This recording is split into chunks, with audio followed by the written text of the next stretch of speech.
It's something that is part of that whole history of the 20th century, because Father Bernard is one example. I've also been very moved by the books by Father Zizek, Walter Zizek, who With God in Russia and He Leadeth Me. And of course, much better known than Father Bernard is the Saint Maximilian Kolbe, who also was in a camp at Oświęcim in Poland, where he was from. Thank you for mentioning him, because I think he is well known, of course, very well known, as he should be, because he has been canonized and recognized. But there are so many others. Father Bernard is one of them, who stand in the same line as does Saint Maximilian Kolbe. For those who are not familiar, Saint Maximilian Kolbe was the great Catholic saint who, when he was inside an extermination camp, a Nazi guard were looking for someone to kill in retaliation for something that happened in one of the camps. And he thought that one man was guilty of it, and he fingered that man, and the man came forward, and he knew at that moment he was going to die. He was shaking, he was trembling, he was crying. And then Maximilian Kolbe, the great priest that he was, came forth, and he said, "No, do not touch that man. Take me in his place." And then the Nazi official, he couldn't believe this. Who was this upset? Who was going to lay down his life for this other man? And then Maximilian Kolbe said the 5 words that I never forgot when I read them. The 5 words that today we make, the 5 words that I think are the reason that we now recognize him as a saint. Those 5 words, very simple, but they explain the reason for his witness, for his sacrifice. I am, he said, a Catholic priest. Pope Paul VI called that one of the greatest answers of the 20th century. And the reason he did is because in those 5 words, I am a Catholic priest, he was saying, this is what Catholic priests do. They love one another. They sacrifice one another. They lay down their lives, if necessary, for another human being. What more can we ask from a priest? Christ-like witness. And in this witness, again, St. Maximilian was starved to death, but there was tremendous suffering also in Dachau. And from this book, Priest Block 25487, there also was this movie made, and I'd like to show a little bit of a clip of what that meant. This was no picnic. There was no, place we could go work out, but this was a tough prison. Let's take a look at that clip.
Also wirklich, dass es einem Gott gibt. Und wo ist er?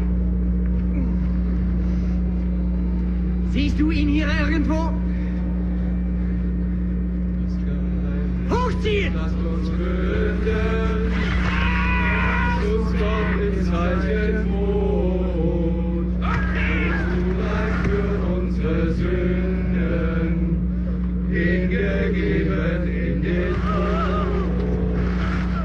Jesu Blut, in dem wir finden, Heil und Rettung aus der Not. Von Maria uns geboren, war uns Menschen gleich, kam zu suchen, was verloren, sagt das Wort vom Himmel. Wer weiter singt, ist der Nächste am Kreuz. Hat den Seinen zugeschworen. It's an amazing thing to see I visited Dachau a couple times when I lived in Germany. I was studying in Munich and in Kochel am See, and to hear some of the stories was horrible, but to see it portrayed brings another kind of witness to it, that this is shocking that a place as sophisticated, filled with science, technology, and advancement as Germany was, could so lose its faith and give up its belief in God, and then go to attack the dignity of human beings. Those who were believers, those who were not, didn't matter. They went after, they singled out believers, but they certainly, in the loss of their faith, became vicious, cruel people. Yes, I'm very happy, and well, I'm not happy, but I think it was important that you played that clip. And the reason is because that's not Hollywood exaggeration. Those things actually happened. Exactly. They actually did reenact the crucifixion. And I think the reason it's important that you play that clip is because people have to know the Nazis, as we all know, despised and hated our Jewish brothers and sisters. We all know about the horrific suffering, the diabolical nature of the Nazi Holocaust. In addition to that, it needs to be stressed that the Nazis also hated and despised Christianity and Christians, especially those who held true to the faith. And the reason that they did is because they knew of the Jewish roots of Christianity. They knew how close Catholicism and Christianity is to Judaism. So they didn't make any distinctions, or far from it. They, in fact, Hitler at one point said that he blamed Jews for Christianity, and he said the greatest blow that ever struck humanity was the coming of Christianity. So the Nazis, in addition to being viciously, violently anti-Semitic, were also profoundly anti-Christian. And that is an expanded element of the Second World War, which is not always emphasized. Yes, and it's something that, their atheistic hatred was, something that, again, we also tend to put in the background.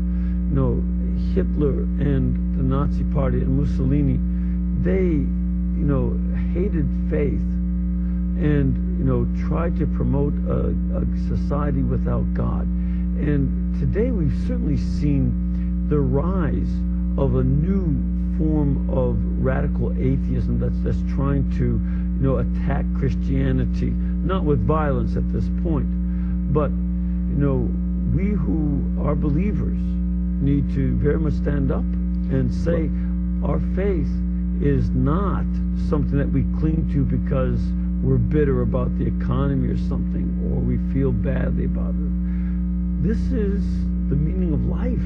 You're absolutely right. One of the reasons I love Father Bernard so much is that he was a Catholic philosopher. I mean, he was a very educated man. He has his PhD in philosophy. And in the book... There's a dangerous character. Well, it certainly is. But he was actually true to his calling, nonetheless. In the book, what is extraordinary is that in the depths of this horror, this nightmarish reality, people all around him are dying. He's able to communicate and witness to Jesus Christ, and to evangelize some of the guards. He has back and forth dialogue with them about their atheism. And at one point he says to one guy, I remember, he says, you say you're an atheist. Yes, I'm an atheist. Well, why do you then talk about God so much? And you'll find that a lot today in a lot of the new atheists, so-called. Right. They're obsessed with God. And it's funny because why are they so obsessed with a God who they don't think even exists, What are they doing attacking this guy, this invisible creature, It doesn't make sense. I think what it is that deep down, they know or they fear that he really does exist, and they're desperately trying to do something, throwing everything they can at him. As Chesterton said, any stick to beat a dogma. So that's what they're trying to do, to suppress the idea of God and Christianity. But they know, I think, that in the heart of heart, in their conscience, even though they don't admit it, that God in fact does exist, and he hovers over us. He's a reality, and that's why that they feel constantly necessary. They feel so necessary to talk about, and talk about till they're blue in the face. And one of the scenes that I liked very much from this movie is where Father Bernard enters into a dialogue. They're offering him his freedom, yeah. And they want, in order to go back and convince his bishop right. to, basically betray the faith. Right. And I'd like to show a little bit of this because, again, as you say, they're arguing right. about something that they don't believe is real, but they try hard to argue against it. Let's take a look at this other clip.